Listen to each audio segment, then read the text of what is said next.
চীনের হুনান প্রদেশের একটি আতশবাজি কারখানায় ভয়াবহ বিস্ফোরণের ঘটনা ঘটেছে। এতে অন্তত ২৬ জন নিহত এবং ৬১ জন আহত হয়েছেন। বিস্ফোরণের তীব্রতায় আশেপাশে এলাকায় ব্যাপক ক্ষয়ক্ষতিও হয়েছে। ঘটনার পর উদ্ধার কাজে নামে শতাধিক কর্মী।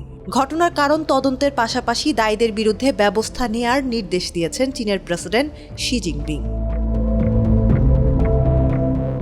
ব্রিটিশ সংবাদ মাধ্যম বিবিসি জানিয়েছে ৪ মে স্থানীয় সময় বিকেল ৪:৪০ লিউয়াং শহরে হুয়াশেং ফায়ার ওয়ার্কার্স কারখানায় এই বিস্ফোরণের ঘটনা ঘটে।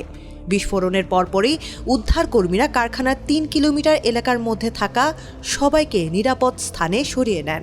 এছাড়া চায়না সেন্ট্রাল টেলিভিশন সিসিটিভি জানিয়েছে আহতদের বয়স ২০ থেকে ৬০ বছরের মধ্যে এবং উড়ে আসা ধ্বংসাবশেষের আঘাতে কয়েকজনের হাড়ে আঘাত লেগেছে। উদ্ধার ও চিকিৎসা কার্যক্রমে প্রায় ১৫০০ জনেরও বেশি কর্মী মোতায়েন করা হয়েছে। ভবনের ভেতরে আটকে পড়াদের খুঁজে বের করতে ব্যবহার করা হয়েছে রোবটও।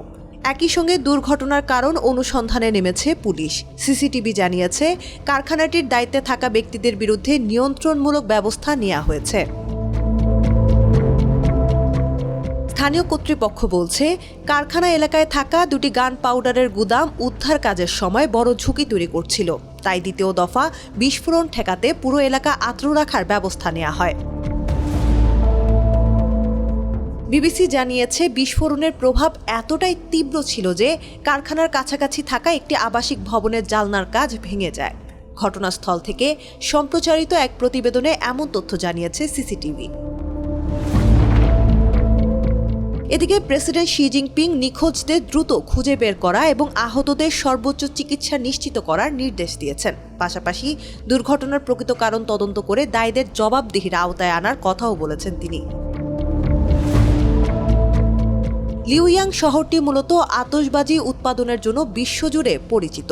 বিভিন্ন প্রতিবেদনে এটিকে বিশ্বের বৃহত্তম আতশবাজি উৎপাদনকারী শহর হিসেবেও উল্লেখ করা হয়। তবে চীনে আতশবাজি কারখানা ও দোকানে বিস্ফোরণের ঘটনা নতুন নয়। চলতি বছরের ফেব্রুয়ারিতে হুবেই প্রদেশের একটি আতশবাজি দোকানে বিস্ফোরণে ১২ জন নিহত হয়েছিলেন। এবার লিউয়াংয়ের এই দুর্ঘটনা আবারও দেশটির শিল্প নিরাপত্তা নিয়ে প্রশ্ন তুলেছে।